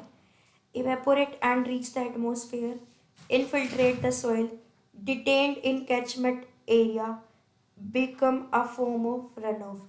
तो आपके अकॉर्डिंग क्या आंसर है, ये कोड्स के अकॉर्डिंग देना है कि फर्स्ट सेकंड थर्ड करेक्ट है या सेकंड थर्ड फोर्थ करेक्ट है या फर्स्ट थर्ड और फोर्थ करेक्ट है या फिर सभी के सभी करेक्ट है। कैसे वो डिस्ट्रीब्यूट हो जाता है जैसे वो पानी पे पहुंचता है, सॉरी ग्राउंड पे पहुंचता है वो पानी। यहाँ पे अपना वाटर साइकिल वाला डायग्राम याद करो तो इजी रहेगा कि बता पाओगे आंसर क्या है। तो आपके पास 3 सेकेंड्स है, सोचिए क्या आंसर होगा। सो यहाँ पे आपका आंसर सी करेक्ट है, फर्स्ट थर्ड एंड फोर्थ। तो प्रेसिपिटेशन जब होता है तो वो जब ग्राउंड तक पानी पहुंच रहा होता है तो वो कैसे डिस्ट्रीब्यूट होता है, कुछ तो इवेपोरेट हो जाता है और कुछ एटमॉस्फेयर में ही रह जाता है एज अ वाटर ड्रॉपलेट्स। कई बार हम देखते हैं कि नमी नमी सी लगती है हमें गर्मियों में जो एयर है, तो वो प्रेसिपिटेशन की वजह से हो होता है। डिटेन्ड इन कैचमेंट एरिया, कुछ कैचमेंट एरिया में ही रुक जाता है पानी। Become a form of run of, and कुछ तालाब में गिर जाता है तो वो पानी बहता हुआ नजर आता है। इनफिल्ट्रेट द सोइल, बिल्कुल नहीं होगा बिकॉज इनफिल्ट्रेट थोड़ी करता है सोइल को, एक करना पानी तो पहुँचा रहा है तो उसमें इनफिल्ट्रेट या फिल्ट्रेट जैसी कोई बात नहीं है। अगर सिर्फ आता कि रीच टू द सोइल तो हम ज़रूर कह सकते थे कि हाँ ओके सेकंड भी ठीक है, इसलिए यहाँ पे सेकंड रॉन्ग है बिकॉज ऐसा कुछ नहीं होता, इनफिल्ट्रेट नहीं करता सॉइल को। तो इसलिए फर्स्ट थर्ड और फोर्थ आपका करेक्ट है। नेक्स्ट आता है question number 44। The great ocean currents are set in motion. जो ग्रेट ओशन के करंट्स है वो किस मोशन में सेट किए गए हैं। Option A rotation of moon, rotation of sun, option B, option C dragging of wind over vast areas of sea surface, option D rise and cooling of air. So यहाँ पे आपका करेक्ट ऑप्शन है option C, dragging of wind over vast areas of sea surface. जो great ocean के currents है वो इस motion में कि जब विंड का झोंका एक बहुत तेजी से आता है सी सरफेस के पास, उस मोशन में सेट है कि वो तभी यूजफुल रहते हैं वरना नहीं होते, मतलब वो तब ऑफ हो जाते हैं। और मतलब आप टरबाइंस को कह सकते हो, जब पानी बहुत तेज बहाव से गया तो वो टरबाइंस रोटेट करते हैं ना। तो वैसे ही यहाँ पे है कि जब तेज हवा का झोंका आएगा तो ग्रेट ओशन करंट्स सेट हो जाएंगे, अपने मोशन में चलने लगेंगे। तो उनका जो मोशन है वो है dragging of wind over vast areas of sea surface. अब आते हैं क्वेश्चन नंबर 45 पे। The complexity of any food web depends upon. एक किसी भी फूड वेब की जो कॉम्प्लेक्सिटी है वो किस पर डिपेंड अप करती है। Length of the food chain, diversity of organisms in the system, alternatives at different tropical levels, या फिर ऑल ऑफ द अबव। तो आपके अकॉर्डिंग आंसर क्या है। सो यहाँ पे हमारा करेक्ट आंसर होगा option A, length of the food chain. किसी भी फूड वेब की कॉम्प्लेक्सिटी डिपेंड करती है कि उसकी फूड चेन कितनी ज़्यादा लंबी है, बिकॉज जितनी ज़्यादा लंबी होगी उतनी ज़्यादा तो उसमें फिर कॉम्प्लेक्स चीज़ें आ जाएंगी ना हमें याद करने के लिए कि अच्छा इसके बाद इसने खाया, फिर इसने खाया, फिर इसने खाया, फिर इसने खाया। तो ऐसे करके बहुत लंबी अगर फूड चेन होगी तो कॉम्प्लेक्सिटी उतनी ही बढ़ जाएगी, जितनी शॉर्टर होगी उतनी कॉम्प्लेक्सिटी कम हो जाएगी। नेक्स्ट आते हैं question number 46। Most important work of teacher is. सबसे मोस्ट इम्पॉर्टेंट एक टीचर का क्या वर्क है। To organize teaching work, to deliver lecture in class, to take care of children, या फिर टू इवेल्युएट द स्टूडेंट्स। आपके अकॉर्डिंग क्या है एक टीचर का मोस्ट इम्पॉर्टेंट वर्क। सो यहाँ पे करेक्ट आंसर होगा option A, to organize teaching work. जो एक इम्पॉर्टेंट वर्क है टीचर का वो सबसे पहले ये है कि उसे लेसन प्लान बनाना पड़ेगा। Lesson plan in the sense कि जब आप पढ़ाने लगोगे तो आप नेक्स्ट डे के लिए ऑर्गेनाइज तो करके जाओगे कि नेक्स्ट डे आप क्या पढ़ाओगे, जिस भी क्लास को पढ़ा रहे हो तो वहाँ पे आप अपना ऑर्गेनाइज करोगे जो भी आप पढ़ाने वाले हो। तो इसलिए यहाँ पे करेक्ट आंसर है option A, to organize teaching work. Next आता है question number 47। At primary level it is better to teach in mother language because. Primary level पे यानी कि फर्स्ट टू फिफ्थ में ये बेटर रहता है कि आप अपनी मदर लैंग्वेज में पढ़ाओ, यानी कि बेसिकली हम हिंदी की बात करेंगे या साउथ की साइड देखें तो हम इंग्लिश की बात करेंगे बिकॉज यही मदर लैंग्वेज अपनी पूरे इंडिया के अंदर आइदर हिंदी और इंग्लिश। तो इन्हीं दो लैंग्वेजेस में बेटर रहता है कि आप पढ़ाओ बिकॉज। तो ऑप्शन है it develops self confidence in children, it makes learning easy, it is helpful in intellectual development, it helps children in learning in natural atmosphere. तो आपके अकॉर्डिंग क्या होगा आंसर। सो यहाँ पे हमारा करेक्ट आंसर होगा it helps children in learning in natural atmosphere. Because बच्चे को जब आप मदर लैंग्वेज में यूज़ करते हो उसको पढ़ाते हो तो बच्चे को लगता है कि अगर वो स्कूल नहीं आया वो अपने घर पे ही है, मतलब उसको स्कूल भी ऐसा फील होता है कि वो अपने घर पे ही बैठा है। तो ये फीलिंग लाने के लिए, उसको एक नेचुरल एटमॉस्फेयर प्रोवाइड करने के लिए हमें मदर लैंग्वेज में पढ़ाना चाहिए छोटी क्लासेस में। तो दैट्स वाई आपका ऑप्शन डी करेक्ट होगा। Question number 48, a teacher should be, एक टीचर को कैसा होना चाहिए? ऑनेस्ट होना चाहिए, डिलीजेंट होना चाहिए, ड्यूटीफुल होना चाहिए, या फिर पंचुअल होना चाहिए? आपको अकॉर्डिंग उसे क्या होना चाहिए एक टीचर को? सो यहाँ पे हमारा करेक्ट आंसर है ड्यूटीफुल। एक टीचर को हमेशा ड्यूटीफुल होना चाहिए, बिकॉज अगर वो ड्यूटीफुल होगा तो वो अपनी रिस्पॉन्सिबिलिटीज़ को समझेगा, एंड वो डेफिनेटली अपने आप ही फिर ऑनेस्ट हो जाएगा, डिलीजेंट भी हो जाएगा और पंचुअल भी हो जाएगा, एंड साथ ही साथ मोस्ट इंपॉर्टेंट है कि वो अपनी रिस्पॉन्सिबिलिटीज़ को संभालेगा। तो इसलिए एक टीचर को ड्यूटीफुल होना चाहिए। अब आते हैं क्वेश्चन नंबर 49 पे, environmental education should be taught in schools because, हमें ईवीएस स्कूल के अंदर क्यों पढ़ानी चाहिए, या इम्पॉर्टेंट है पढ़ाना, क्यों है इम्पॉर्टेंट? तो ऑप्शंस है, it will affect environmental pollution, it is important part of life, it will provide job to teachers, we can not escape from environment. So यहाँ पे हमारा करेक्ट आंसर है, it is important part of life. EVS की जो education है हमारे environment से related, जो हम बच्चों को एजुकेशन दे रहे हैं, ये इसलिए इम्पॉर्टेंट है बिकॉज जो हमारा इन्वायरमेंट है ये हमारी लाइफ का ही एक इम्पॉर्टेंट पार्ट है। तो that's why it is very important. तो environmental education should be taught in schools because it is important part of life. यहाँ पे ऑप्शन बी आपका करेक्ट है। Question number 50, what is most important while writing on blackboard? सबसे most important क्या है blackboard पे लिखते हुए? ऑप्शन है, good writing, clarity in writing, writing in big letters, या फिर राइटिंग इन स्मॉल लेटर्स। तो आपके अकॉर्डिंग क्या होगा आंसर? सो यहाँ पे करेक्ट आंसर है गुड राइटिंग। हमारी राइटिंग बहुत अच्छी होनी चाहिए, या हमें अच्छे से लिखना चाहिए। ये नहीं है कि कुछ भी घोच पोच करके लिख दिया, बिकॉज जो आप बोर्ड पे लिखते हो वही बच्चा उतारता है। अगर आप ही गलत लिखोगे या क्लियर नहीं लिखोगे जिससे बच्चे को समझ ही नहीं आ रहा है कि आपने लिखा क्या है, तो बच्चा गलत ही सीखेगा। इसलिए सबसे मोस्ट इंपॉर्टेंट है ब्लैक बोर्ड को यूज़ करते हुए कि आप अच्छी हैंड राइटिंग में लिखो, गुड हैंड राइटिंग में लिखो। Question number 51, it is advantage of giving homework that students, ये एक एडवांटेज है कि हमें स्टूडेंट्स को होमवर्क देना चाहिए। क्यों देना चाहिए? तो ऑप्शंस हैं, remain busy at home, study at home, may be checked for their progress, may develop habit of self study. So यहाँ पे आपका करेक्ट आंसर है option D, may develop habit of self study. बच्चे को homework इसलिए देना चाहिए, advantageous रहता है, इससे बच्चे को आदत पड़ जाती है कि वो अपने आप से पढ़ना सीखे, सेल्फ स्टडी करना सीखे, उसको हैबिट हो कि सेल्फ स्टडी करे।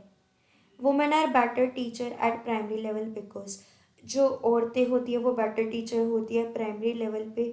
ऐसा क्यों माना जाता है? Because they have more patiently with children, sorry, they behave more patiently with children, they are ready to work with low salary, higher qualifications is not needed in this profession, they have less chances in other professions।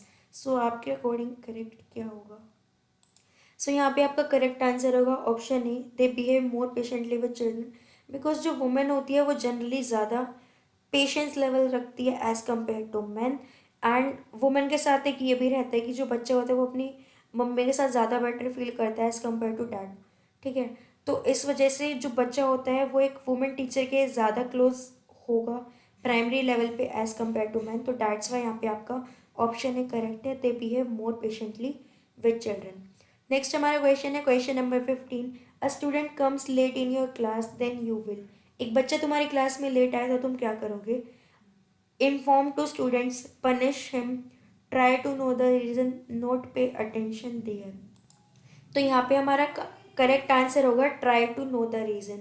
अगर एक बच्चा class में late आ रहा है तो हम क्या करेंगे? हम उसका रीज़न जानने की कोशिश करेंगे कि वो बच्चा लेट क्यों आ रहा है। सबसे पहले हम ये करेंगे। तो डैट्स वाई आपका आंसर करेक्ट है ऑप्शन सी। नेक्स्ट क्वेश्चन है 54th क्वेश्चन, अ टीचर है सीरियस डिफेक्ट इफ ही और शी इज, एक टीचर को सीरियस डिफेक्ट है अगर ही और she is physically handicapped, he और she belongs to low socio economic status, he और शी हैज़ वीक पर्सनैलिटी, या फिर ही और she has immature mental development. तो आपके अकॉर्डिंग क्या होगा आंसर? सो यहाँ पे आपका करेक्ट ऑप्शन है option D, has immature mental development. एक टीचर का सीरियस डिफेक्ट तब माना जाएगा जब वो इमेच्योर है या फिर वो उस मेंटली डेवलप नहीं है, यानी कि वो प्रॉपरली विकसित नहीं हुआ है। सो नेक्स्ट क्वेश्चन है क्वेश्चन नंबर 55। वैसे ऐसा टीचर जनरली रखते ही नहीं है, और अगर ऐसा टीचर कोई आ जाता है डैट मीन्स वही पैसे वैसे खिला के आया है और कुछ नहीं है। तो इसलिए ये बस क्वेश्चन नाम नाम का है। बट हाँ, ये तुम्हें पता होना चाहिए कि एक टीचर को सीरियस डिफेक्ट कब माना जाएगा। तो यहाँ पे option D, has immature mental development. अब आते हैं question number 55। A Deepawali fair is being organized in your school, what would you like to do. एक ट्रेड फेयर काइंडा रखा गया है, दीपावली फेयर है, दिवाली पे एक मेला लगा है तुम्हारे स्कूल के अंदर, तो तुम क्या करना चाहोगे। ऑप्शन है only to visit the fair, to take part in function, to take a shop to sell something, to distribute free water to visitors. तो आप क्या करना चाहोगे। सो यहाँ पे आपका करेक्ट आंसर है option B, to take part in function. ये चाहे फिर स्कूल में एक टीचर हो या स्टूडेंट हो, हमेशा उन्हें किसी ना किसी फंक्शन में, चाहे कोई भी फंक्शन हो स्कूल में, पार्टिसिपेट ज़रूर करना चाहिए। ये एक्स्ट्रा करिकुलर एक्टिविटीज़ में मोस्ट इम्पॉर्टेंट रहता है आपके ब्रेन के डेवलपमेंट के लिए। नेक्स्ट आएगा question number 56। The purpose of basic education scheme is. Purpose क्या है बेसिक एजुकेशन स्कीम का। तो हमारे पास ऑप्शन है universalisation of primary education, to vocationalise the education, to fulfil basic need of persons through education, या फिर to make education compulsory for all. क्या है बेसिक पर्पस एजुकेशन स्कीम का। सो यहाँ पे आपका करेक्ट आंसर है कोई option C, to fulfil basic needs of persons through education. जो बेसिक एजुकेशन स्कीम है, मतलब जो सबसे सिंपलर एजुकेशन स्कीम है, उसका मेन पर्पस ही ये है कि हमें पर्सन की हर एक बेसिक नीड को पूरा करना है, किसके थ्रू, एजुकेशन के थ्रू। नेक्स्ट आता है question number 57। Which of the following is not true with respect to EVS. नीचे दिए गए ऑप्शंस में से कौन सा ट्रू नहीं है ईवीएस के अकॉर्डिंग, या फिर इन्वायरमेंटल स्टडीज़ के अकॉर्डिंग, या आप इन्वायरमेंटल साइंस भी कह सकते हो। तो हमारे पास ऑप्शंस हैं। EVS is based on child centred learning. EVS provides opportunities to the learners to explore their environment. EVS emphasizes descriptions and definitions. Nature of EVS is integrated. So यहाँ पे आपका करेक्ट आंसर है option C, EVS emphasizes descriptions and definitions. ये इसलिए correct है because ये true नहीं है ईवीएस के अकॉर्डिंग। ईवीएस में आपके डिस्क्रिप्शंस या डेफिनेशंस नहीं होती, आपकी डेली लाइफ के रिगार्डिंग चीज़ें होती हैं। जो ईवीएस है वो चाइल्ड सेंटर्ड लर्निंग पे बेस्ड रहती है, अपॉर्चुनिटी प्रोवाइड करती है लर्नर्स को ताकि वो अपने एनवायरनमेंट को एक्सप्लोर कर सके। और जो ईवीएस का नेचर है वो इंटीग्रेटेड है, मतलब हमें इंग्लिश मैथ्स और हिंदी वगैरह में भी इन सब इन्वायरमेंट से रिलेटेड चीज़ें मिल जाती है, तो इसलिए ईवीएस का नेचर इंटीग्रेटेड भी है।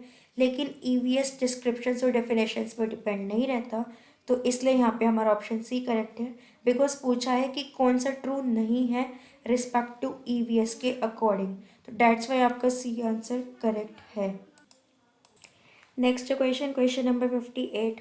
To maintain interest among students in class, a teacher should. Class के अंदर स्टूडेंट्स का इंटरेस्ट मेंटेन रखने के लिए एक टीचर को क्या करना चाहिए। Use black board, discuss, tell stories, ask question. So यहाँ पे आपका करेक्ट आंसर है डी पार्ट, आस्क क्वेश्चन। अगर आप क्लास के अंदर स्टूडेंट्स का इंटरेस्ट बनाए रखना है तो बच्चों से बार बार क्वेश्चन पूछते रहना चाहिए ताकि वो कॉन्सेंट्रेट भी करें एंड उन्हें क्यूरियोसिटी रहे कि मैम कोई क्वेश्चन पूछने वाली है तो वो किससे रिलेटेड है। तो डैट्स वाई यहाँ पे आपका ऑप्शन डी करेक्ट होगा। आते हैं question number 59। To raise the standard of education it is necessary. Standard of education को बढ़ाने के लिए क्या नेसेसरी है। ऑप्शंस है to evaluate students continuously, to give high salary to teachers, to revise curriculum, to make good school building. तो आपके according correct answer क्या होगा। सो यहाँ पे आपका करेक्ट आंसर है option A, to evaluate students continuously. अगर हमें एजुकेशन का स्टैंडर्ड बढ़ाना है तो हमें ये बहुत नेसेसरी है कि हम स्टूडेंट्स को इवेल्युएट करते रहें, कभी असाइनमेंट्स के थ्रू या कभी फॉर्मेटिव असेसमेंट्स में डिफरेंट एक्टिविटीज़ के थ्रू। तो ये हमें करते रहना चाहिए, इसी के थ्रू हमारी एजुकेशन का स्टैंडर्ड रेजअप होगा। अब आते हैं नेक्स्ट क्वेश्चन पे, question number 60। Why students should play games in school. Students को स्कूल के अंदर गेम्स क्यों खिलाए जाते हैं या उसे क्यों मोस्ट इम्पॉर्टेंट है या मस्ट है कि गेम्स पीरियड मिले एंड बच्चे को स्पोर्ट्स खेलना ही खेलना है। सो ऑप्शंस है, it makes them physically strong, It makes work easier for teachers. It helps in passing time. It develops cooperation and physical balance. सो यहाँ पे करेक्ट आंसर होगा option D, it develops cooperation and physical balance. Games बच्चे को help करते कि वो cooperate करना सीखे अपने टीम मेंबर्स के साथ, यूनिटी बनती है एंड फिजिकल बैलेंस भी मेंटेन रहता है, वो बैलेंस कर पाते हैं अपनी बॉडी को एंड वो फिजिकली फिट रहते हैं। तो डैट्स वाई आपका ऑप्शन डी करेक्ट है। अब आते हैं नेक्स्ट क्वेश्चन पे, question number 61। What will you do in leisure time in school? School में जो आपके पास फ्री टाइम रहता है आप उसमें क्या करोगे? So you will, options are take rest in teacher's home, read magazines in library, talk to clerks in office, check homework of students। As a teacher आपको बताना है कि आप क्या करोगे अगर आपके पास फ्री टाइम है स्कूल के अंदर तो। सो यहाँ पे आपका करेक्ट ऑप्शन होगा option D, check homework of students. Because अगर आप एज अ टीचर स्कूल के अंदर ही होमवर्क चेक करते हो बच्चों का, तो आपको हेल्प मिलेगी कि आप जो बच्चे के होमवर्क में गलतियाँ ढूंढ पाए हो वो बच्चे को आप तुरंत बता सको एंड उसको वहीं पे करेक्ट कर सको। अगर घर जाते हो तो आप सिली मिस्टेक्स नहीं बता पाओगे बच्चों की वन बाय वन, एंड आप क्लास में जो बड़ी बड़ी प्रॉब्लम्स होगी बस वही डिस्कस करोगे, छोटी मोटी नहीं करोगे। तो इससे कुछ बच्चे रह जाएंगे जिनकी प्रॉब्लम सॉल्व नहीं हो पाएगी एंड कुछ बच्चों की हो जाएगी। तो इसलिए अगर आपके पास फ्री टाइम बचता है तो आप होमवर्क चेक कर लिया करो स्टूडेंट्स का फ्री टाइम में स्कूल के अंदर as a teacher. Question number 62। How the students should be motivated to get successful in life? Students को कैसे मोटिवेट किया जा सकता है अगर उन्हें लाइफ में सक्सेसफुल बनाना है? तो options are selected study, incidental study, intensive study या फिर लर्निंग बाय रेसिटेशन। सो यहाँ पे करेक्ट आंसर होगा इंटेंसिव स्टडी। बिकॉज अगर आप बच्चों को बहुत इंटेंसली पढ़ने की आदत डलवाओगे कि वो हर चीज़ को बिल्कुल ध्यान से पढ़े, कंसेप्ट वाइज पढ़े, डीप जाके पढ़े, तो वो डेफिनेटली सक्सेसफुल हो सकते हैं अपनी लाइफ में आगे जाके। कोई ऐसा क्वेश्चन नहीं होगा जो अगर बाहर भी आ जाता है या दूसरी चीज़ों से रिलेट करके आता है तो बच्चा उसको रिलेट ना कर पाए। तो इसलिए अगर स्टूडेंट्स को मोटिवेट करना है अपनी लाइफ में सक्सेसफुल होने के लिए तो उन्हें रिकमेंड करना चाहिए कि आप इंटेंसली पढ़ो, इंटेंसिव स्टडी करो। नेक्स्ट आता है question number 63। The experience teachers do not require the detailed lesson plan of a topic because. एक जो एक्सपीरियंस टीचर्स होते हैं उनको एक डिटेल्ड लेसन प्लान क्यों नहीं चाहिए होता? Because options are they can teach in a good manner without its help, the number of curious students is very poor in the class, when they commit some mistake they do not face any challenge from their students, they can equip themselves with brief outline as they gain specialization in it through experience। सो यहाँ पे आपका correct option है option D. जो experience teachers होते हैं वो उन्हें lesson plan की ज़रूरत इसलिए नहीं पड़ती किसी भी हर टॉपिक के लिए, बिकॉज वो अपने आप को इतना प्रॉपरली रेडी अप कर चुके होते हैं उस टॉपिक के बारे में कि वो इतने स्पेशलाइज हो जाते हैं उस चीज़ में अपने एक्सपीरियंसेस के थ्रू कि अगर उनके आगे कोई भी बच्चे कोई भी क्वेश्चन लेके आता है तो वो उसका आंसर देने के लिए एबल रहते हैं। तो इसलिए उन्हें ज़रूरत नहीं पड़ती डिटेल्ड लेसन प्लान की एक्सपीरियंस्ड टीचर्स को। तो डैट्स वाई यहाँ पे ऑप्शन डी करेक्ट है। अब आते हैं question number 64। The best method of checking students homework is. Best method क्या है स्टूडेंट के होमवर्क को चेक करने का? सो ऑप्शंस हैं to assign it to intelligent students of the class, to check the answers in the class in group manner, to check them with the help of specimen answer, to check by the teacher himself in a regular way। So यहाँ पे आपका correct answer होगा option D, to check by the teacher himself in a regular way. अगर student का homework check करे तो एक teacher को खुद से ही एक एक बच्चे का होमवर्क चेक करना चाहिए ताकि उसे एक एक बच्चे के बारे में पता चल सके, वो उन्हें डायग्नोज कर पाए, इवेल्युएट कर पाए थ्रू होमवर्क। नेक्स्ट आता है question number 65। The priority to get to girl education should be given because. Girl education को प्रायोरिटी मिलनी चाहिए because the girls are more intelligent in comparison than the boys, the girls are lesser in number than boys, the girls were badly discriminated in favor of boys in the past, only girls are capable of leading for social change। सो यहाँ पे correct answer है option D, priority मिलनी चाहिए girl education को because girls capable हैं कि वो social change लेके आ सकती है या वो एज ए लीडर बहुत अच्छे से उभर के आएंगी। नेक्स्ट आता है question number 66। In recent years there has been an increasing incidence of floods in northern India because. अभी रिसेंट कुछ ईयर्स में कुछ सालों में बहुत ज़्यादा इंसिडेंट हुए हैं कि बहुत ज़्यादा बाढ़ आई है नॉर्थन इंडिया में, ऐसा क्यों हुआ है?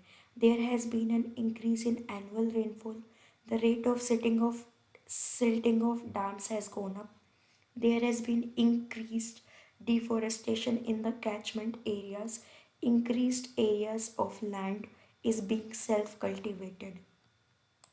यहाँ पे हमारा ऑप्शन सी करेक्ट है, बिकॉज सबसे ज़्यादा डिफोरेस्टेशन अब होने लगा है, तो इस वजह से बाढ़ ज़्यादा आने लगी है। बिकॉज अगर एफोरेस्टेशन होगा, फॉरेस्ट होगा, तो वो हेल्प करेंगे पानी को सोखने में, फ्लड्स को रोकने में। लेकिन डिफोरेस्टेशन हुआ, पेड़ सबसे ज़्यादा कटे हैं, इस वजह से फ्लड सबसे ज़्यादा आई है इस बार नॉर्दर्न इंडिया में। अब आते हैं नेक्स्ट क्वेश्चन पे, क्वेश्चन नंबर 67। तो यहाँ पे हमारा क्वेश्चन है कि हमें मैच करना है, कॉलम दिए हुए हैं, तो लेबर है, नेचुरल रिसोर्सेज है, इंटरमीडिएट गुड्स है, तो हमें इनको इनके अकॉर्डिंग लगाना है कि कौन सा किस में फिट बैठता है।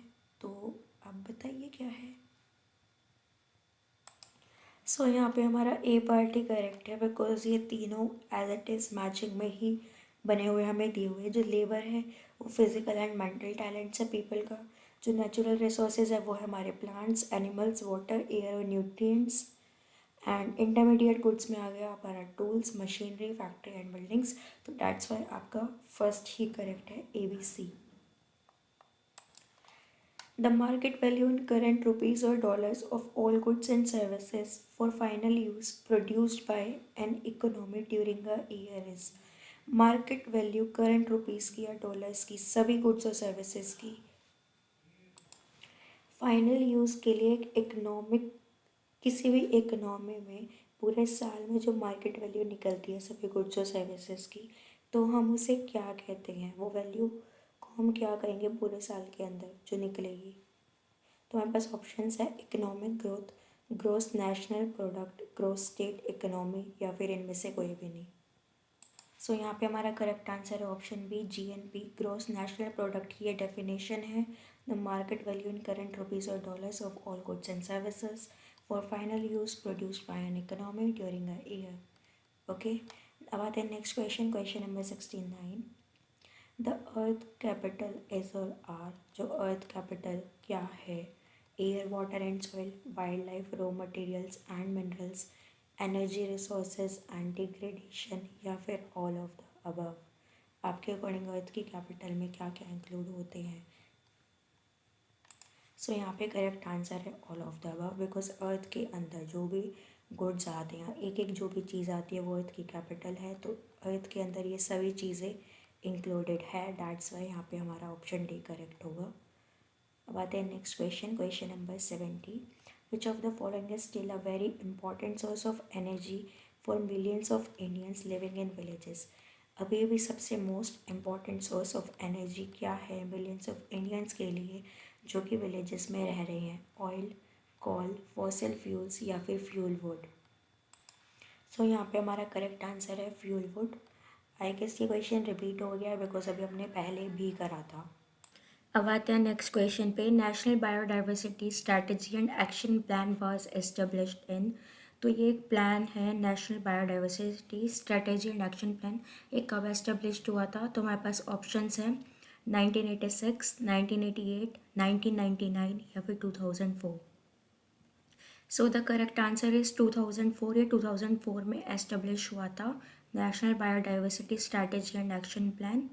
इसको हम NBSAP भी कहते हैं। अब आते हैं नेक्स्ट क्वेश्चन पे, question number 72। Major health effects due to depletion of ozone layer is. Ozone layer का जो डिप्लीशन होता जा रहा है तो उसकी वजह से हेल्थ में क्या क्या इफेक्ट्स आ रहे हैं। सो ऑप्शंस है increase in eye cataracts and mutation, increase in skin cancer and melanoma, decrease in growth of ocean flora and fauna, all of the above.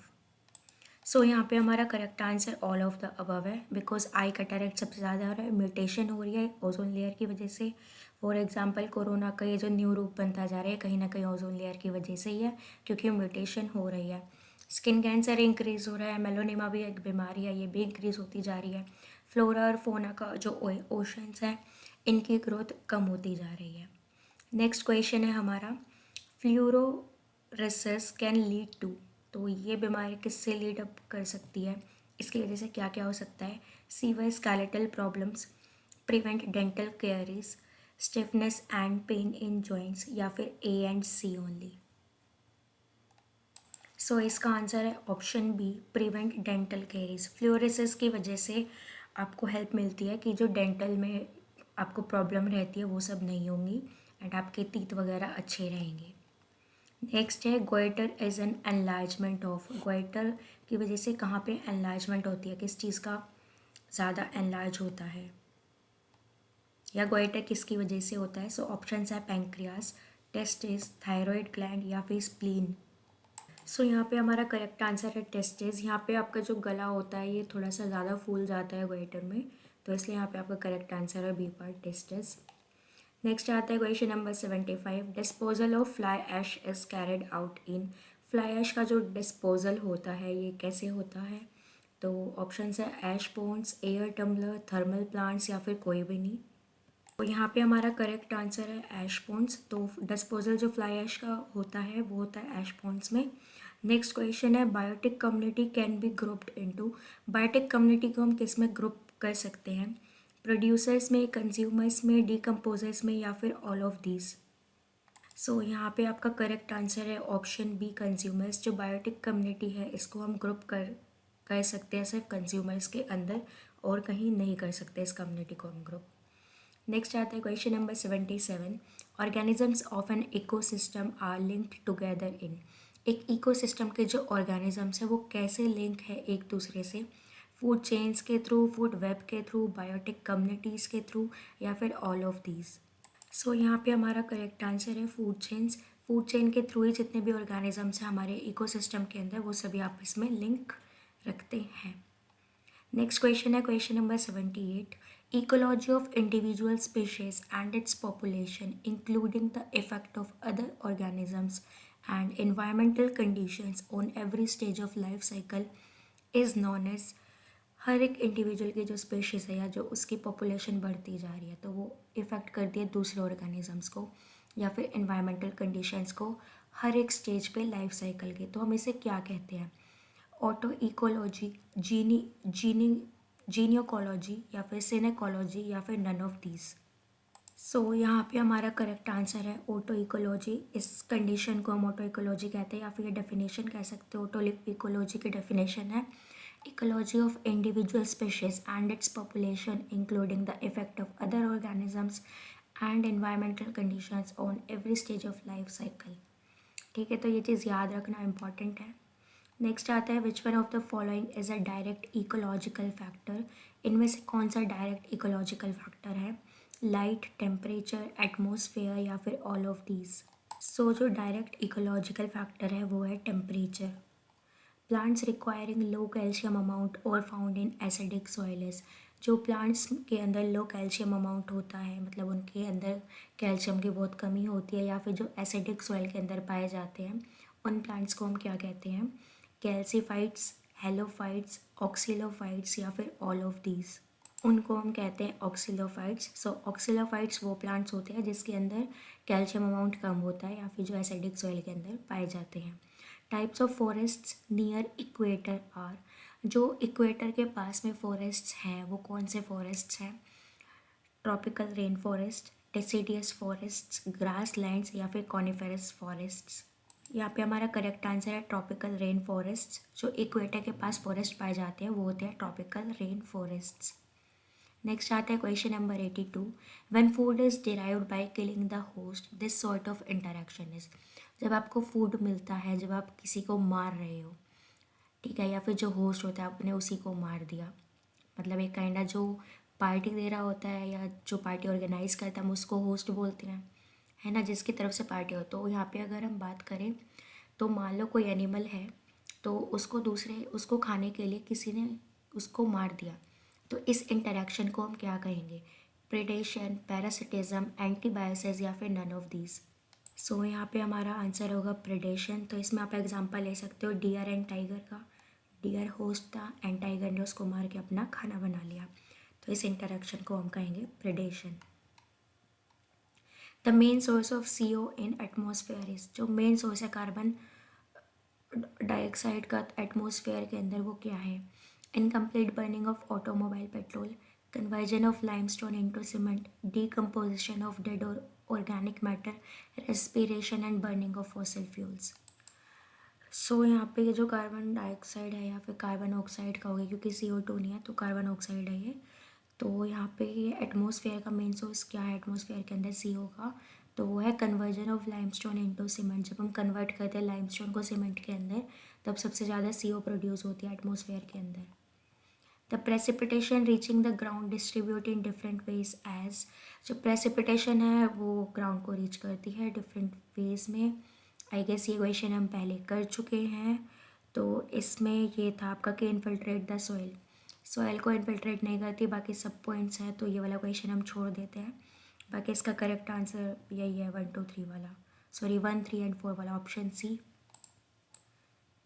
Because आपका ऑप्शन सी ऐसा है जो कि बता रहा है कि यस जो फर्स्ट थर्ड एंड फोर्थ है वो करेक्ट है, क्योंकि जब प्रेसिपिटेशन होता है तो जो वाटर है इन तीनों जगह पे आता है लेकिन वो सॉइल को इनफिल्टर नहीं करता, तो डैट्स वाई आपका ऑप्शन 2 गलत है, बाकी 3 करेक्ट है। अब आते हैं क्वेश्चन नंबर 85 पे। The energy flows in an ecosystem is, जो एनर्जी फ्लो करती है एक इकोसिस्टम के अंदर वो कौन सी होती है? सो वो एनर्जी आपकी होती है मल्टी डायरेक्शनल एनर्जी कहते हैं उसको, तो आपका ऑप्शन सी करेक्ट है। अब आते हैं क्वेश्चन नंबर 86 पे। Which of the following is must to sustain life on earth, नीचे दिए गए ऑप्शन में से कौन सा मस्ट है कि अगर आपको अर्थ पे रहना है, अर्थ पे लाइफ जीनी है तो ये चीज़ें होनी चाहिए। Energy resources must be preserved, biodiversity must be reserved, only essential plant and animal species must be preserved, या फिर नन ऑफ द अबव। इनमें से कोई भी मस्ट नहीं है अगर आपको लाइफ जीनी है अर्थ के ऊपर। Colourless, odourless and non corrosive air pollutants are, ऐसे एयर पॉल्यूटेंट्स कौन से हैं जो कि नॉन कोरोसिव होते हैं, मतलब जिनकी वजह से जंग नहीं लगता, जिनमें कोई स्मेल नहीं होती, डैट मीन्स ऑर्डरलेस, जिनका कोई कलर नहीं होता यानी कलरलेस। तो ऐसे एयर पॉल्यूटेंट्स कौन से हैं? ओजोन है, सल्फर डाइऑक्साइड है, कार्बन डाइऑक्साइड है, या फिर कार्बन मोनोऑक्साइड है। सो ऐसा जो एयर पॉल्यूटेंट है जो कि कलरलेस है, ऑर्डरलेस है एंड नॉन कोरोसिव है वो है sulphur dioxide. Question number 88। The concept of environment is based upon globalisation, environmental degradation, या फिर dimensions of totality of the environment. तो आपके अकॉर्डिंग जो कंसेप्ट एनवायरनमेंट का वो किस पे बेस्ड है इन तीनों में से? सो जो एनवायरनमेंट का कंसेप्ट है वो बेस्ड है ग्लोबलाइजेशन पे और एनवायरमेंटल डिग्रेडेशन पे। यहाँ पर डायमेंशंस मैटर नहीं करती टोटलिटी ऑफ एनवायरनमेंट की, तो डैट्स वाई आपका थर्ड ऑप्शन नहीं होगा, बट ग्लोबलाइजेशन होगा एंड एनवायरमेंटल डिग्रेडेशन होगा, तो इसलिए आपका ऑप्शन ही करेक्ट है। Which is not correctly match, तो अब हमें बताना है कि जो यहाँ पे हमें फुल फॉर्म्स दी हुई है तो वो कौन सी ठीक नहीं है। CNG कॉम्प्रेस्ड नेचुरल गैस ये ठीक है, GDP ग्रॉस डोमेस्टिक प्रोडक्ट ये भी ठीक है, LPG local petroleum gas, GNP gross national product. तो आपका GNP ठीक है लेकिन LPG की यहाँ पे आपको फुल फॉर्म गलत दी गई है, तो डैट्स वाई आपका ऑप्शन डी यहाँ पे करेक्ट होगा, बिकॉज ये करेक्टली मैच नहीं कर रहा।